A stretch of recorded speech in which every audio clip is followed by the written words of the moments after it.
Welcome to the Why Not Real Estate Podcast, where you will learn top strategies from world-class real estate investors, both large and small. Why not? Tune in and get started today. You want to take that action. You want to get your feet wet more than anything.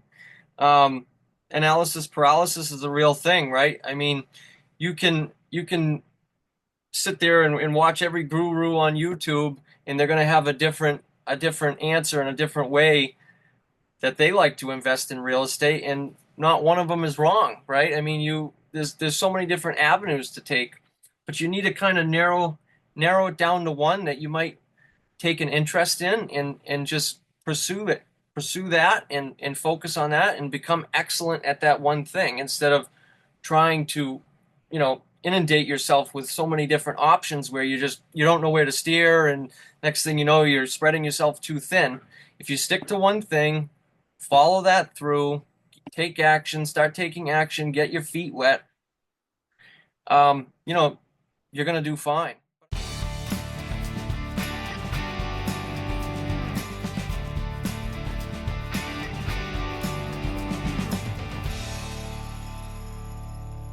Hey, what's up, all of my real estate peeps? This is Brian Lucier with another episode of the Why Not Real Estate Podcast. Here we interview seasoned and sometimes beginning investors, both large and small, where we believe investing in multifamily is one of the best asset classes in real estate. Although there are a few shows where I've been shown the light. So today is an interesting story. I was back in Massachusetts a couple weeks ago now, helping out my crew, had to go to Home Depot. And this gentleman who we have on the show today, first time this ever happened, he came up to me and says, hey, you're the guy from the podcast. And I was like, what? Never happened before. So we had a little chit chat, started talking about some of the episodes he's seen.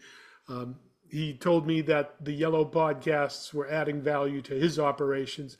So I says, this is really good stuff. I'd love to get you onto the show. So we exchanged contact, and here we are a couple weeks later. And we've got this gentleman on the show, and I'd love to introduce him to you now. From an early age, our guest had an entrepreneurial mindset and a passion for anything that involved making money and providing value. That drive naturally led him to real estate, where he found the perfect blend of long-term wealth building and hands-on business. Our guest currently studying to become a licensed real estate agent to expand his exposure to the real estate industry and open up better opportunities for growth. He purchased his first property, a 3-family, in the summer of 2023, and followed it up shortly after with a 3-family acquisition in 2024. He also completed his first fix and flip, where he gained valuable experience across diverse investment strategies. Today, he focuses on buy and hold value add opportunities, building both equity and cash flow while learning the real estate rental business from the ground up. Self-managing a growing portfolio, he handles everything from tenant screening and lease compliance to maintenance coordination and rent collection. Having built systems that allow him to be organized and efficient in his operations, his plan is to scale his portfolio with intention. Being big on mindset, discipline, and continuous improvement, for him, real estate isn't just a path to financial freedom. It's a way to personally challenge himself, grow, and bring value to others along the way. Ladies and gentlemen, all of my real estate peeps and rock stars, it is my pleasure to welcome to the show today property manager and real estate investor, Brandon Buoniconti. Brandon, welcome to the show. Thanks a lot, Brian. I appreciate that warm intro. I didn't give you a lot to work with there, so you did a great job. Thank you. It was my pleasure. And yeah, it is a great story. I mean, we've got all kinds of people who come on to the show, from beginners to billionaires, and the story is different every time. And every single time on the show, I learn something different. So I'm really excited to have you on here. I know that we've met at some of the landlord associations and networking circles around the Massachusetts area, but here we are now. Where are you today on planet Earth? I am in Hubbardston, Massachusetts, small little town next to Gardner. G Vegas, love it and know it That's well. right. So I am here on Eagle Beach, and if it's okay with you, let's jump in and get started. Absolutely. All right, so your bio says you've always been entrepreneurial, but could you give us a little bit of background? What was your life like before you got involved in real estate? Sure. So I grew up in a subdivision in Hubbardston, Mass. It's like the perfect place to grow up, I call it, because there was a lot of opportunity in the neighborhood. Before I had a driver's license, I started a small little landscaping business. I kind of commandeered Dad's lawnmower and would cruise up and down the streets and offer some lawn care services. Um, I enjoyed any way I could find to make some money. So that's what I started doing. Uh, Fast forward to driver's license days, and I bought myself a pickup truck with a snow plow and started plowing residential driveways. I built up a little customer base of over 30 residential customers, and yeah, so we'd make some good money every storm. I charge by the push, so depending upon how the storm was, it would be between 1,700 if I went and plowed the whole route once, and so from there it was good. That's how I started. I like buying and selling stuff too, so I would buy vehicles and flip them. I'd clean them up really nice and campers, small equipment, just anything I could find that I saw the opportunity to make a buck, I would just jump right in and try it. So here you are. You start off pre-driver license, dealing with properties, doing landscaping, and then after driver's license, you're plowing these properties. So was there a moment in time where you said, "Hey, you're doing lawn care, you're doing snow removal"? What was that transition like where you thought, "Hey, wait a minute, maybe I want to own the property"? So I would often hear my mother talk about multifamily. She always said, someday I want to get into the multifamily space. I want to buy an investment property. And so I would listen to her what she had to say, and I'd say, I'd kind of ask her like, what do you mean? Like, why is this so good? And she says, well, you can live in one of the units and have the tenants pay your mortgage and your living expenses for the rest for that building. You're essentially living for free. So I let that concept stew, and I was like, boy, I think there might be something here. But I was kind of confused because I'm like, why doesn't everybody do this, right? Like, it's it seems like the perfect, who wouldn't want to live for free, right? So that was kind of like the initial spark. So how old were you when you were exposed to that? I'd have to say probably around 13, 14 years old. So pre-lawnmower days.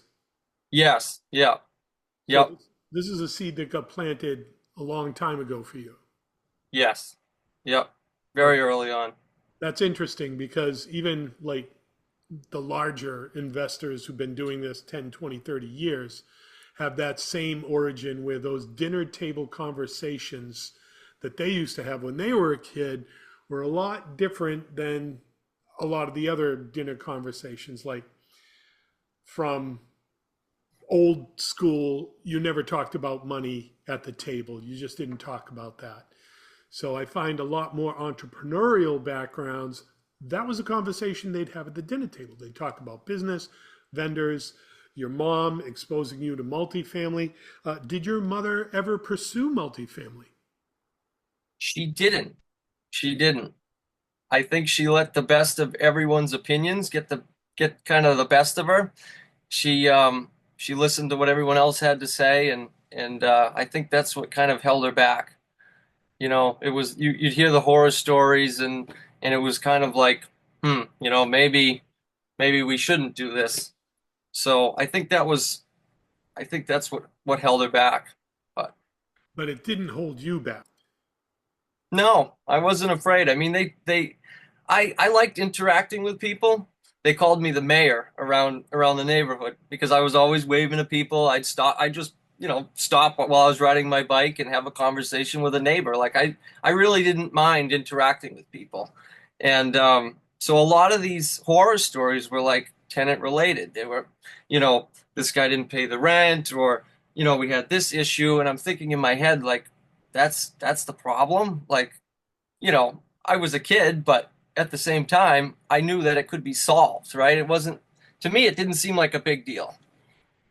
So that's interesting. You said something that I want to put a spotlight on, that these people who are saying it say they didn't collect rent or whatever. So usually the case is people are getting advice from people who've never done it before. So was this advice and like warnings across the bow of the ship from actual landlords? No, this advice was from people who heard of Johnny Landlord had an issue, and then he took that advice and decided, it would be good to spread around. But there was no background, right? They had no background in the industry, so yeah, take it at face value, right? Yeah, that's a really valid point, and I want our listeners to take note of that. The advice your mom was getting was from people who didn't have the experience in the industry. So I've said this before. I don't want to take tax advice from my plumber, and I don't want electrical advice from my accountant, right? I want to talk to the person that knows what's going on, who's done that, who's been there, and can actually offer some solid advice as to what might happen. Exactly. You need to weigh that advice accordingly to the source, right? So if you're getting advice from someone like yourself who's, a successful investor who's been in the business, you might want to weigh that advice a little more heavily than from, Johnny on the road that knew Jack, who was a landlord down one time and didn't manage his building correctly and had a bad experience. You shouldn't put too much weight on that advice, right? Well, thank you. You're too kind for the compliment because I've got all the scars and strap marks on my back from doing this for over 2 decades, which is one of the reasons I want to do this show because we can put the information out there. And, it's a lot easier today than when I started because you have these podcasts, because you've got all this stuff out there. But you got to weigh it out, right? Not everybody has your best interest involved. So I would even say anybody listening to this show, yeah, take the nuggets that work for you. And if something just doesn't apply to you, just put that aside and use the stuff that you know is going to apply to you, your situation, your circumstance. So your mom inspired you. Were there any other influences while you were growing up that led you towards real estate? So, as we said, my mom would be number one. My uncle would be number two. He actually was an investor. He had a three-family building in Fitchburg, Mass. Um, so he had the first-hand experience. He dealt with the tenants and stuff like that. Once again, he had the horror stories, but he didn't present them in a way that was discouraging to me. He was just basically showing me the reality of it, right? I mean, this could happen, this could happen. There is some upside to owning these buildings, but you have to realize that, XYZ could happen. And you factor that in, and adjust accordingly. But he was definitely another influence. And another, I met this realtor that lived in the neighborhood. It's actually a funny story. As I started to get to know people around the neighborhood, like I said, they called me the mayor, and they always told me I had an old soul, right? I was 15 going on 51. So they said, why don't you go up to one of the board meetings? Because there was a homeowners association. So he said, why don't you go to one of the board meetings? I says, yeah, why not? Right? Let me ask my ride. My mother was my my ride at the time, so I said I'll have to coordinate with her. But the first Thursday of the month, 7 p.m. I was up there. I had my little briefcase with a pen and some, legal paper, and I was going to sit down and, you know, I don't know, talk about homeowners association things. And this one lady on the board, she got a really big kick out of me. And so after the meeting, she pulled me aside and she said, "Brandon, I have to know, like, what do you want to do when you're older? Like, what do you want to pursue? Do you have any ideas?" And I'm like, "Well, I want to be a business owner and I want to own a multifamily property, right?" And I didn't at the time didn't associate the two, right? And so she's like, "Wow, like here's this kid, up at a board meeting, 7 p.m. He should be playing, video games at home, and he wants to invest in real estate." So she said, "Why don't you come down to my office in Leominster, and we'll set you up on MLS. We'll get you looking at properties." So I'm like, "All right." Once again, Mom, can we go to the Keller Williams building in Leominster? Such and such a date. And she's like, "Yep, yep, no problem." So as I said, she was interested as well. So my mother sat in on the meeting, and the first thing I walked into, her name was Madeline, and I walked into her office, and she handed me a book, and it was Gary Keller's The Multifamily Millionaire. Sorry, The Multifamily Real Estate Investor. So she handed me that book, and in the front cover, she had pasted her card and a little note that said, "Brandon, enjoy the process." And so yeah, she was a big influence. We started up the MLS search, and I started looking at properties, and yeah, it was pretty neat. I tell Mom, "Let's go. We got to do a drive by this property, go check it out." And the first property I ever looked at was on Limerick Street in Gardner. Yep. Is And that the one you bought? no, it didn't turn out to be the one. Nope. I let my limiting beliefs, or I let my mindset kind of shut me down. The self-doubt kind of infiltrated, and we didn't pursue it at that time. It kind of stopped at the MLS search, and I said, "Well, I'll have to build up some more capital and get some more money under me, maybe get a driver's license and stuff like that before we start to really go in head first on this." So Oh my goodness, you're going to kill me here. So this HOA meeting and hooking up with the realtor Madeline from Keller Williams, how old were you? I didn't have a license, so I'm gonna say it was 15, 14, 15, somewhere around there. Brandon, I did not get started in real estate seriously until I was 38 years old. Is that right? Yep. Yeah, so you're going to have some mileage on me by the time you hit 30. Have you even hit 30 yet? Nope. I'm 20, 27, 28. I'll be Silly. 28 this year. Yep. Wow. Yep. So just looking at trajectory, you're way ahead of me, right?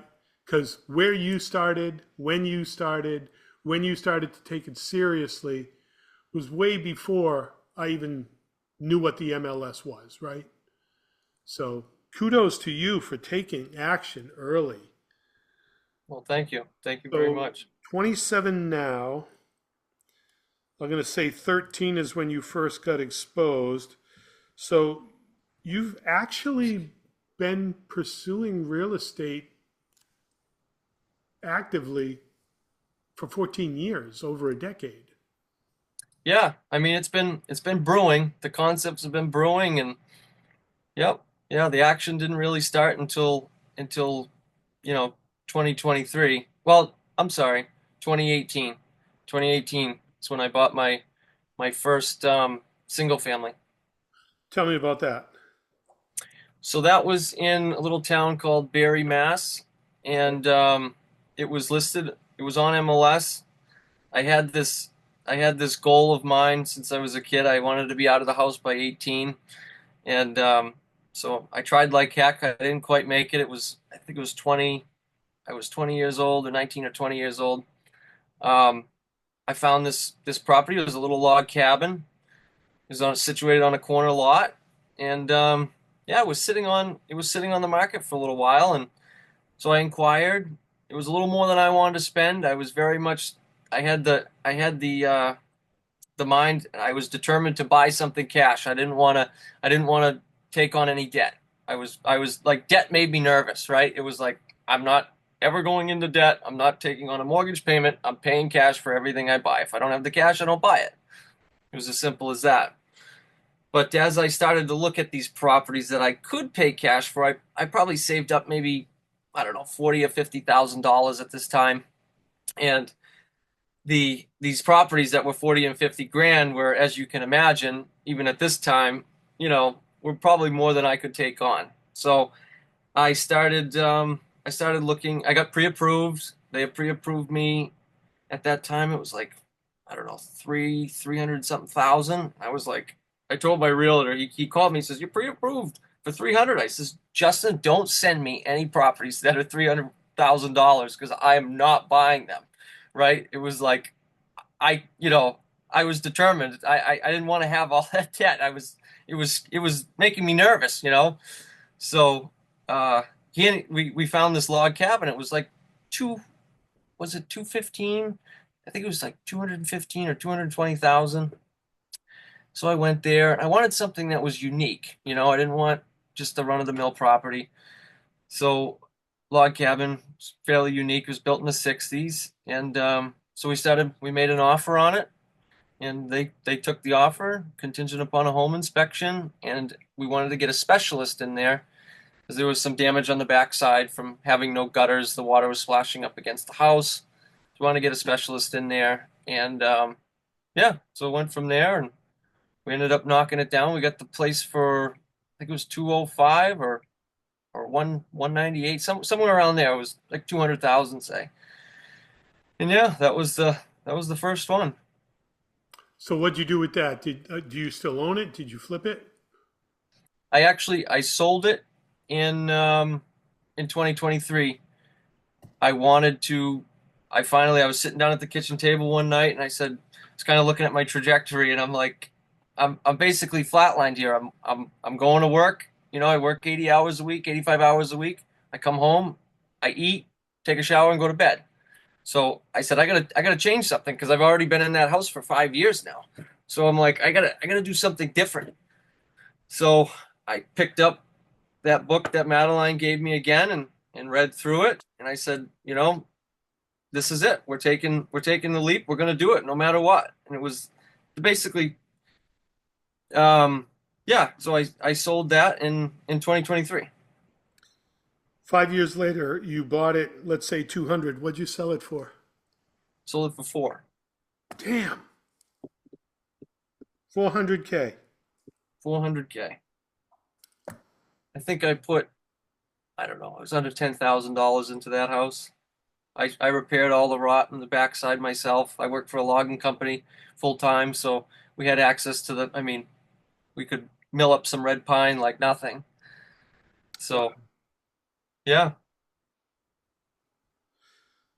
Very interesting. So you netted 38,000 in equity a year while you owned it. Yep. And what was your salary at the lumber yard during that time annually? Was it Maybe 38,000? it was probably right around there. Yeah.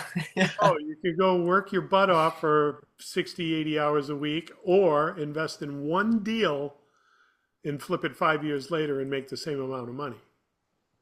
Yeah. How did that Yeah. work? That was enlightening. Very, very enlightening. Because turning the table back, when I first closed on that property, I mean, I ran the numbers a few times, but I kind of just dove in and so I'm looking at my mortgage payment, my statement there, and I'm like, boy, this is soaking up a lot of my cash. Like at the end of the month, there wasn't much left, between utility costs and food and everything from living at home, no expenses, going to this living on your own. It's a big jump. There's a lot of expenses that you don't account for. I was lucky enough that like heating costs were low working at the logging company. He was generous enough to help me out in that aspect. But I was like, boy, maybe I just made a mistake, right? I'm like, this thing's going to be a thorn in my side for the next 30 years, you know? And it's just funny. Then 2023, here we are on the market for 400 in less than a week. The thing's sold. Yeah, I don't think it was a mistake. No, Oh, no. wow, that's cool. So you've been in the game 14 years. You've realized buying your first property, 38,000, just call it 40,000 a year in equity. You've got the bug. You've been bitten. This next part is a two-part question. I love asking this one because it's always interesting to see, before and after. This is kind of like my time machine question. So, what would be, if you could go back in time and tap yourself on the shoulder when you were starting out, and maybe that was 13, 14, 16 years old, what advice would you give yourself starting over? And then the flip side of the coin, someone who's seeing this episode today for the first time, trying to figure out if they want to get started, what advice would you give to the newbie who's thinking about getting started today? We'll take you first. Let's go back in time. What advice would you have given yourself? I know this might be kind of funny, but I would say get started sooner. Take the leap, and I should have followed through when we were searching on MLS for those properties with the agent. I should have said the heck with it. Like, what do I have to lose? You know what? Pursue it. Walk the property. See what happens. I'm sure this agent had, she's been in the business forever. She had all the connections. Maybe we could have done some sort of equity split and, had this property, maybe me and my mother, or, brought in a partner on the deal. But it would have been interesting to see where that went at that time. And, you know, yeah, So that's, it's interesting that you said the realtor had the connections. Maybe you could have worked something out and do an equity split. If you would have told yourself that back then, did you even know what equity split meant? I would have had no idea. Right, Right. right. I would have had no idea. Yeah, But I would have known the partner aspect. Just, maybe we could have worked something out in that. that's so funny because one of the first, me and so many thousands of others, I did the Carlton Sheets No Money Down Train at Home course. And there was this lease purchase master option. It's like, what the hell is that? Had no idea. And now it's like, oh yeah, we could do a lease option or, option to buy or blah, blah, blah. It's like, it makes sense now, but not until you had a concept of this and a concept of that and a concept of that, and then saw how they could work together, you'd say, okay, that might be something I could do. Like today, before this show, I was putting together an offer on a pocket listing 7 unit property. It came to me from a letter I sent 2 years ago. No kidding. I was able, and if this all works, it'll be wonderful.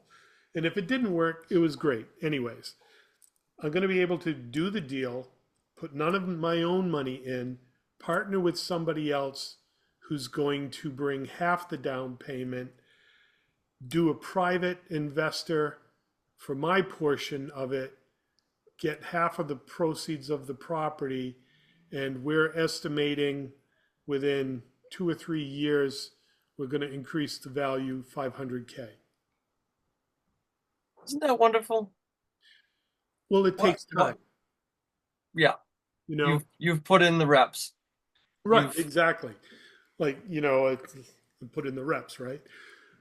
And this would not have been a deal. I would have been scared to death to even look at this deal if it was my first deal or something like that. But now here I am, a couple decades behind me. It's like, yeah, well, okay, well, I don't have this. So what's that component? If I switch out this component with that component, how can I make this work? How can I make that work? So harmonized the whole thing. Yep. So here we are back to you. You're going back 14 years. Now you're bringing experience back to the child. Oh my God. The child investor entrepreneur prodigy here. You're telling him to get started sooner, probably not be afraid. What else advice would you have given yourself starting over? I'd say I'd say take action, get your feet wet more so than just analyzing something to death, right? I think that's more important um, to get started and get that real world experience. So yeah. Okay, so now let's come all the way back to 2025. Someone's seeing Brandon here on this podcast. You've been an entrepreneur all your life, since before you could drive, right? So, what advice would you give to that investor or that person newbie starting out today? So I'm going to say it's somewhat of the same. It's going to, you want to take that action. You want to get your feet wet more than anything.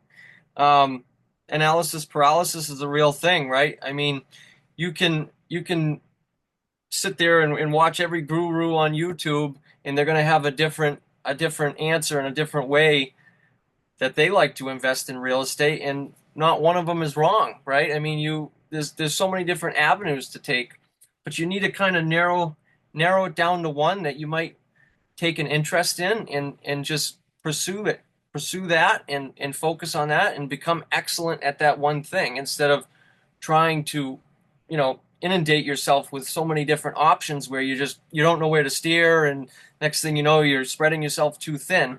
If you stick to one thing, follow that through, take action, start taking action, get your feet wet, um, you know, you're going to do fine. But I'd say even before getting your feet wet, you want to get some sort of a knowledge base down, though, right? I mean, you want to read, you want to watch podcasts, because that knowledge that'll help you find what you're passionate about. That'll kind of steer you in the right direction.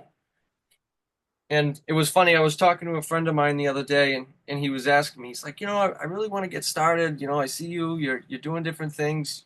When did you finally put the books down and stop, and kind of put a rest of all this learning? And I'm like, I was kind of confused. I'm like, what do you mean? Like this business, if you stop learning, you better, think about getting out, because with the ever changing, and I'm sure Brian, is there's always something different popping up, a law change, security deposit law change, or who knows what. I mean, we don't even know, right? And if you're not keeping up on that, you're going to find yourself in a world of hurt.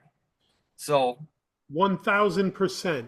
And at my age, in my experience, I'm starting to enter my third market cycle. So I know what to expect, but every single time it's been different. And, that's an old cliche. Yeah, it's going to be different this time. No, it's not really going to be different this time. Markets have a cycle, they always flow through that same cycle. Now, what's going on during those cycles may be different, but it's always going to be A, B, C, D. Buyer's market, seller's market, buyer's market, seller's market, and the steps in between. So inventory has been killing us since 2008 because all these builders got burned. They weren't building anymore. And recently, over the last 3, 4, 5 years, we've been starting to get inventory come back in, but now energy code. We didn't have energy code on the last cycle. Now we've got energy code making it impossible to be cost effective when you build. And now, today, we've got tariffs coming. We didn't have to deal with tariffs last time. So how is that going to affect things? And spoiler alert, we've got a new episode launching tomorrow, which will be April 25th. So it will have already launched by the time you see this, on what we think is going to happen with the tariffs. But you're absolutely right. Things are going to change. And, I don't know how well you can see it, but I've got books spread all over this place. My routine every morning is hit the gym, get my coffee, log into my journal, read at least a chapter a day. I'm almost done Peter Thiel's 0 to 1, and he talks about business building and stuff like that. I mean, my business is built, but I'm always looking at a way, how can I improve it? What can I do different? How can I innovate? Because if I keep making steel trash cans one of these days, people aren't going to need steel trash cans anymore. I got to think of that next evolution of technology or innovation. And there you are, right? So, your friend who asked you that question, you mentioned to him, what do you mean? I got to always start learning. What was his reaction to that? He said, "Well, I'm not a big fan of books." And I said, "Well, there's other ways. I mean, you could listen to books. There's audible books, and you could listen to podcasts. You can, you know, join like a peer group, yeah, free advertising, right? I Yeah, mean, yeah. these guys are so important. It's a great way to network and learn. I mean, he was kind of taken by surprise, and then the next question rolled in with well, when did you start taking a profit? And I'm like, oh boy, so I yeah, At the there's no closing, profit. at the closing table. Yes, exactly, The exactly. expression is you make the money when you buy. Like you may not have, and this was another episode, right? You may not have the money in your pocket, but you've got 27 and a half years baked in depreciation off of your taxes and the expenses and the books and the computer and the phone and the car and the mileage and the office space, all of it, right? If you can put that pre-tax dollar, you're ahead of the game. So, yeah, I mean, being a business owner, set aside from real estate, there's perks and benefits that you get just from being a business owner. Absolutely. Tax codes built around businesses, right? Yeah, I mean, my dad used to tell me all the time, if you open a business, the government is going to force you to grow. All right, I'm up for it. yep, enough said, right? So, thanks for taking the ride through the Wayback Machine there. So, this next part is the deal dive. I'm going to ask, what's the best deal you've ever done? What type of property was it? How did you find it? And how did you finance it? All right. Well, we can either do, let's see, we could do the we could do the single and bury, or we could do the fix and flip isn't sold yet. So I don't know how you feel about that. This is your show. You get All right. you talk about whatever you want to talk about. All right, we'll do the fix and flip. So the fix and flip, I purchased this January 8th. We closed on it. It was an off-market deal. A friend of mine actually in the NWCLA brought it to me.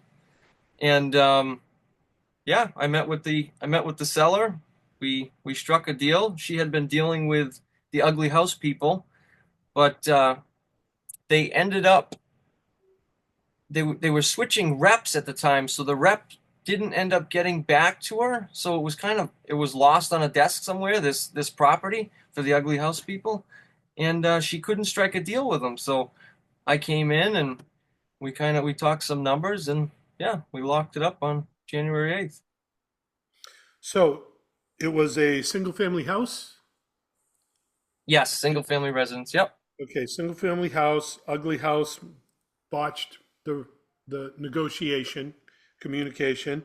So through the Northern Worcester County Landlord Association, there's the plug, the nwcla.com.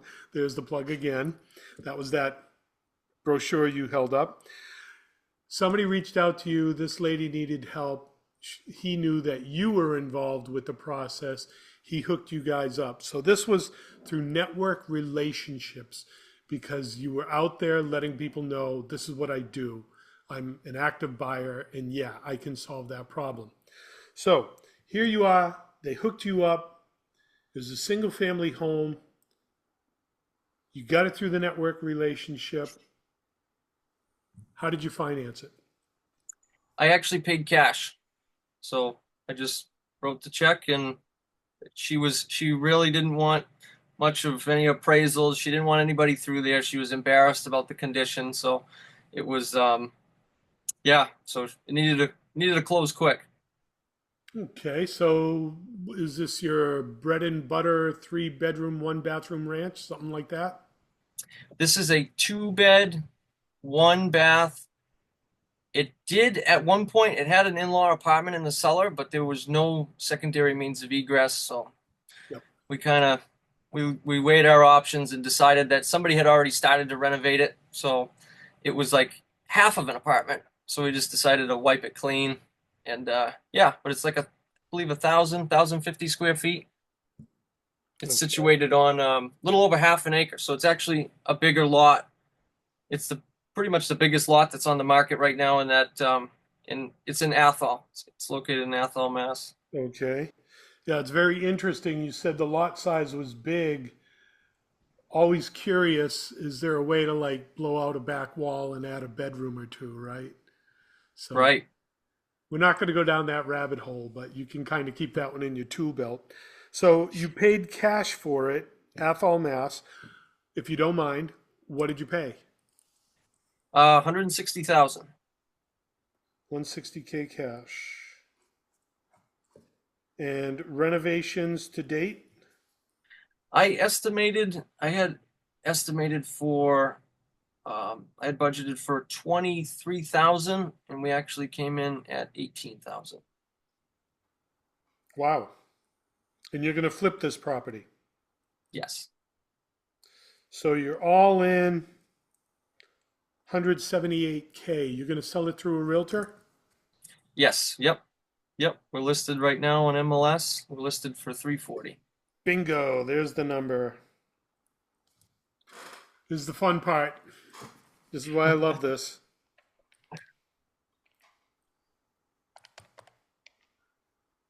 So all in 162.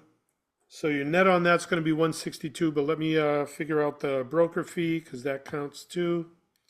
And there was no mortgage, so no holding costs. Nope.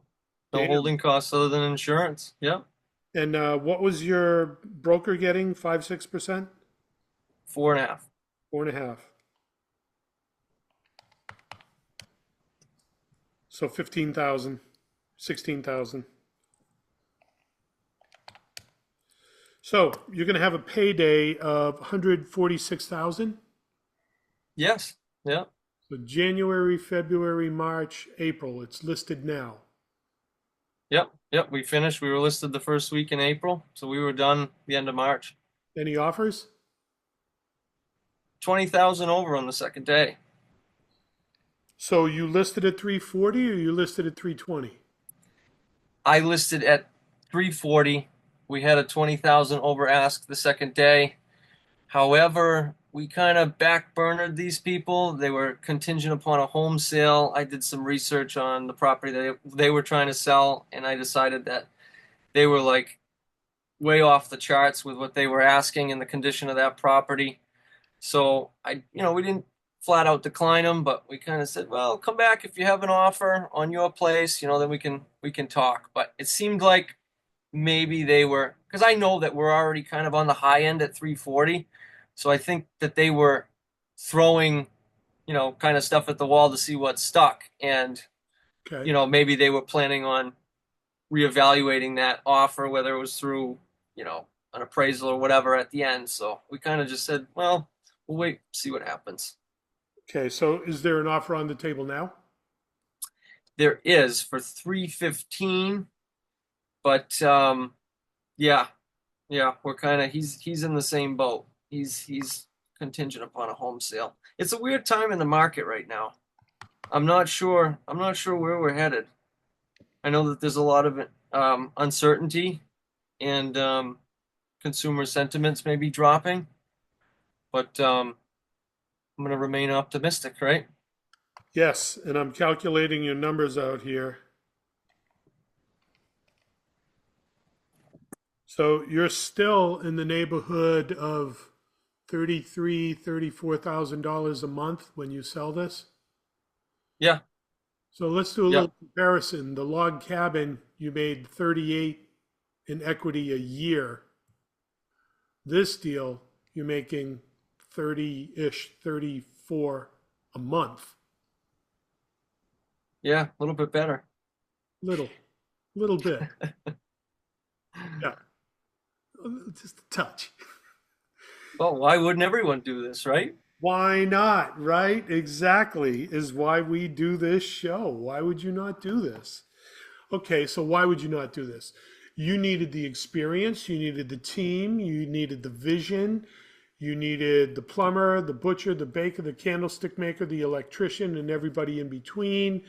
You needed permits, you needed insurance, you needed to do all this stuff.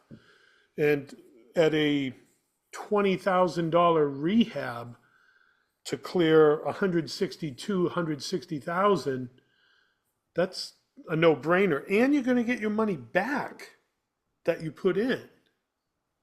Right, right. It's not locked up. Yeah, so it's not it's not a net of 162. Your payday is 300,000. Right, right. From the initial investment. And You've almost doubled your money in 4 months. hey, if I could do that all year long, I'd be doing all right. Well, you've already proved the concept, so the answer is yes, you can. So now it's network, deal flow, scale. Right. Find the next one. Yeah. Huh. I like that. It was enlightening because, you hear about those deals, but and yeah, you go to networking events and you can kind of relate, but uh, having it happen firsthand, it's a different feeling. It's like, wow, this really works and this is possible. It's it's amazing. You made 160,000 off of a two-bedroom. Yeah. That's sick. Yep. Yeah, that's sick. Good job. Good job. Well, So thank you. thank you for sharing. I'm sure someone's going to appreciate hearing that story. As a real estate investor, what's the biggest hurdle you've had to overcome and how did you solve it? So I'm gonna go to that self-doubt. I'm gonna say that it's it's maybe it's not solved, right? It's still kind of there and it comes back every now and again. But having conversations with myself and challenging myself to go out of my comfort zone kind of keeps it at bay, right? It's maybe it's always going to be there, but you got to kind of figure out a way to suppress it. And so I've worked like those different those different techniques I've kind of used to try and keep it suppressed and realize that, you know, looking back and seeing where I was and where I am now, the accomplishments I've made kind of helps me continue on. So that's been like an ongoing battle I kind of have with myself, you know. And yeah. That battle never ends. I mean, Oh, that's, good. So yeah, other people experience it too. That's uh, great. people with a pulse who are breathing experience it. Well, that's really good to know. Yeah, I mean, Makes me feel a everybody, little better. well, everybody carries their own demons and dragons in their head. Like, am I worthy of this? Can I pull this off? Blah, blah, blah. And at the end of the day, you just have to jump, right? You jump, you land on your feet. And what's the old Chinese proverb? It doesn't matter how many times you get knocked down, it matters how many times you get back up. Exactly. Right. Right. Learn from your failure and move on. Take it as it that goes back to, like, your mindset. I mean, mindset is so huge. That's going to determine whether you sink or swim, right? I mean, that's everything. If you go into things with a positive attitude and a can-do mindset, that's half your battle right there. Now you just mix that in with a little consistency and, you know, you have Yeah. yourself some success. Thomas Edison had thousands of failures, right? And he was interviewed one day. He says, "Well, how do you cope with the fact that you had so many failures?" He says, "I haven't had failures. I've just found 10,000 ways that didn't work." Right. Right. It's a great way to put Yeah. it. So each one of them is a test to get you to something that does work. Right, right. Or like when someone asked Charlie Munger, "Can you play the piano?" He says, "Well, yeah, I can play the piano. I just haven't yet. I just haven't learned." You know, most people would say, no, I can't play the piano, right? They would go into it in their mind already thinking that they can't do it rather than thinking, yeah, I can do it. I just need to set the, allocate the time and do it, learn it. We're a couple of book nerds here because I know who you're talking about and I know these books. What's the other famous quote? Henry Ford. If you think you can, or if you think you can't, you're right. Interesting. Cool. I just had a little blurb come up. I'm good on time. I'm still going here. So, hey, we're talking about books. Let's roll to the next chapter here. Was there a book, and I'm sure there's at least one on your shelf, was there a book in your investing career that had a big impact on you? So I don't want to say that certain purple book as the first one since I don't want to be a little unique here, but it was that I would say it would be the Millionaire Real Estate Investor, Yes. Gary Keller's book with the little note from my realtor inside the front cover. I think that was this kind of outlined. Yeah. Oh yeah, it's Mine's back on that shelf. Yes. Yeah, I've yeah. got all my books organized by category and topic and all that. That book that you just showed was given to me by a realtor also, Sean Bernard. Don't know if you know Sean. Right now, Sean, I believe, lives on one of the Hawaiian Islands. He's a farmer, and they've got all these like land things where if you're a farmer doing agriculture, you don't pay taxes and stuff like that. So he's living off the land. And he still runs his real estate business in Massachusetts from there. So he handed me that book. He says, Brian, I read this book and it made me think of you. It's like, thanks. So yeah, and then you're studying to be the agent.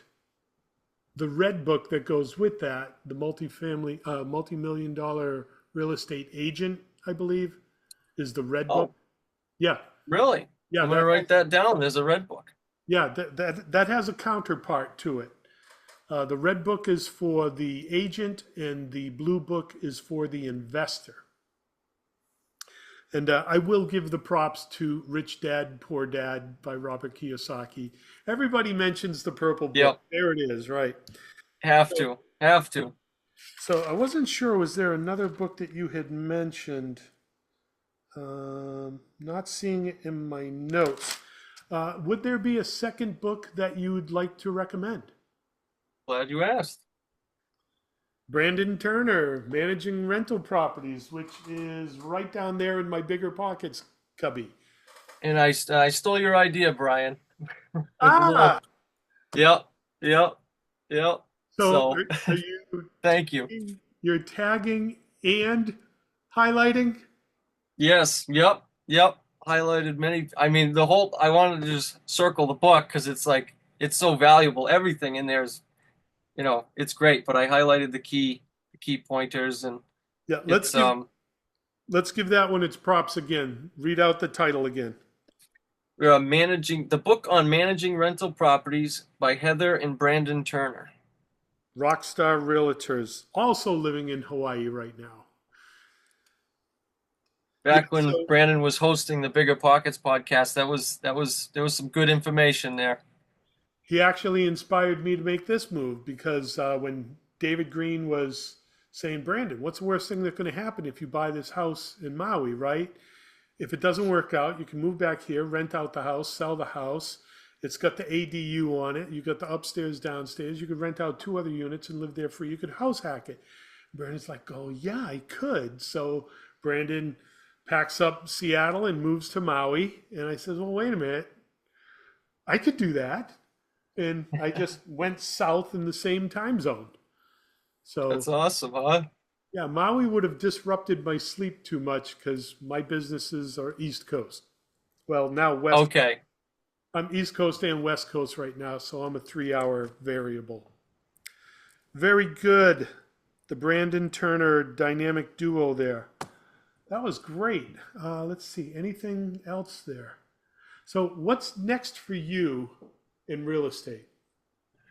So, as you mentioned in the beginning, I'm planning on, or I'm currently taking the course to get my real estate agent's license, so we're going to dive into that and hopefully pass the exam on the first try.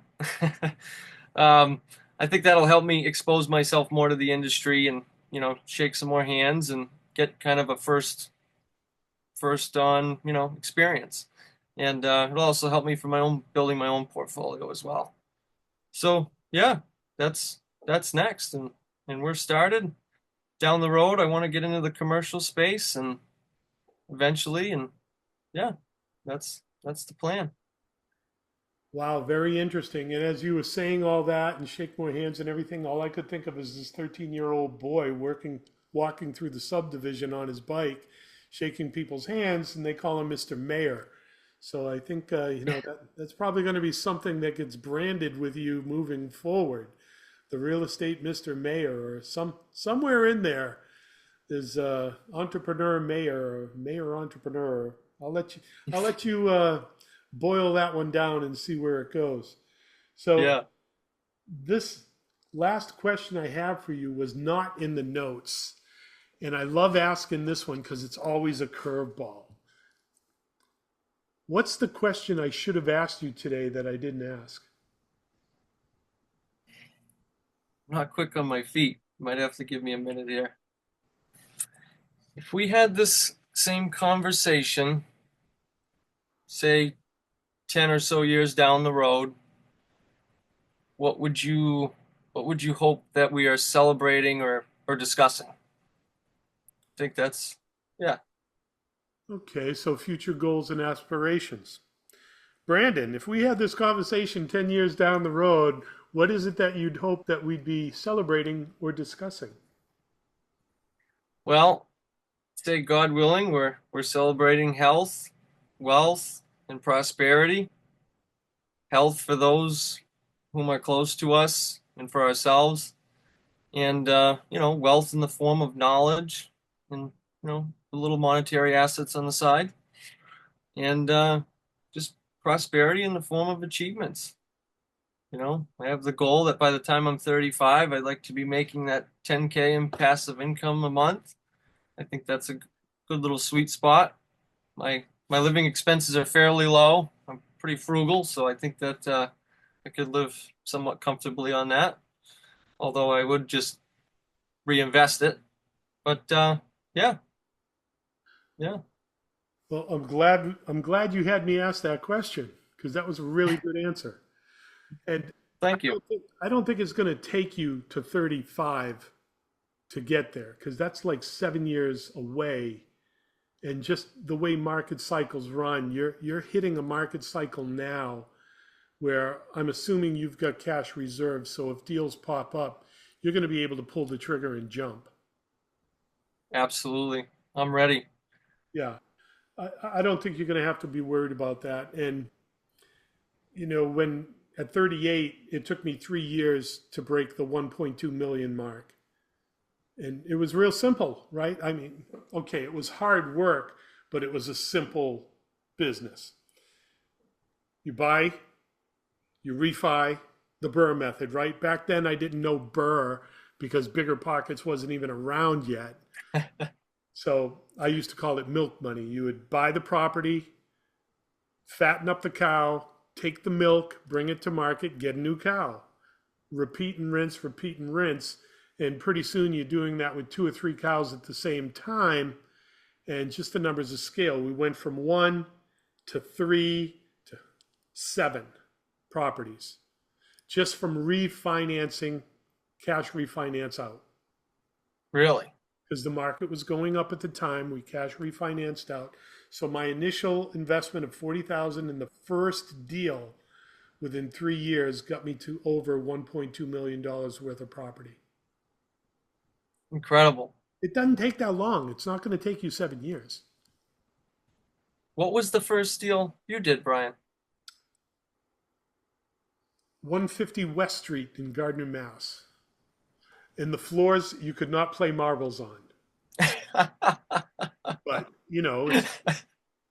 I remember that night. It's like I could not sleep that night. I was worried because the tenant who lived there was getting evicted. Get this, because the owner knew that there was lead in the building. So he was evicting the tenant. Oh, So illegal to do. You can't do that, right? was gonna So say that's kind of a no-no. it's a big no-no. So I'm thinking, oh no, we're not going to let this happen. I'm going to go in there. I'm going to de-lead the place, and I'm going to be the best landlord, and blah blah blah. It's like, didn't sleep that night, and it was like sweating bullets at the closing. And then fast forward 18, 19, 20 properties. So yeah, okay, you sit on this side, I'll sit on this side. You're right-handed, I'm left-handed. We'll be able to sign at the same time and just get it done, right? We don't read it. Hell no, just sign it. We're gonna collect rents tomorrow. We'll be okay. Yeah, yeah, Yeah. So yeah. You hold the record for the fastest closing, right? I think I heard yes, that at the meeting the other night. yes, And with Attorney Roachford. Yes. Yeah, we went in. I think it was Green Street in Gardner or Athol, something like that. But it's like, yeah, we knew what we wanted. We had the numbers. Everything was done. Where do we sign? X, signature, signature, signature, initial, initial, initial, boom, boom, boom. 3 minutes, I think we were done the closing. Do you no want to kidding. do this? No, it's the same one you've done on the last 18 deals, right? I Yeah, read yeah. the I read it the first 4 or 5 times, right? And okay, word to the wise, you still want to read it, okay? Because to Brandon's point, laws change, leases change, contracts can change. So don't get complacent. You can get in trouble. But yeah, back when I was young and cocky, we signed that sucker in 3 minutes flat. All right, Oh, that's awesome. this has been a ton of fun. I mean, you brought me down some roads that I got to remember some parts of my journey, and I'm glad we were able to share your story. And now you'll have your story here on video. If you want to, if you've got an investor or a partner or somebody you want to know your story, you can save yourself an hour of talk and say, hey, here's the link, check it out, get back to me with questions. Or if you got to mentor somebody or whatever, say, watch this, and then come back to me and tell me where you think we might be able to dovetail and do something together. Absolutely. Yes. Thank you very much. And thank you for putting together this podcast. I mean, this information that you're putting out there, as I told you in Home Depot, I mean, it's all relevant stuff. I mean, local to the area, and it's helped me tremendously, and I just wanted to thank you. And on that, I'm going to say, if you're watching this, please go down below, click like and subscribe, because every subscriber helps us get more views, helps us get this information out to help real estate investors. Why not do real estate? Brandon, I can't thank you enough for being my guest on our show today. If any of our viewers wanted to reach out and get in touch with you, find out some more information about you, your operations, your business, maybe partner with you, how should they find you? It's my email, first and last name, at the end of my last name, pm@gmail.com. It's a long drawn out last name, so I'm sure you can tag it in the notes somewhere and Absolutely. We'll make sure we do that for but you. yeah, So, anything else you'd like to share with our listeners before we wrap this one up? don't be afraid to get your feet wet. Get started now, because you'll be wishing you got started sooner.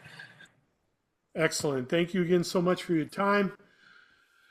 Ladies and gentlemen, all of my real estate peeps, my real estate rock stars, this is Brian Lucier from the Why Not Real Estate Podcast signing off, and we'll see you on the next one.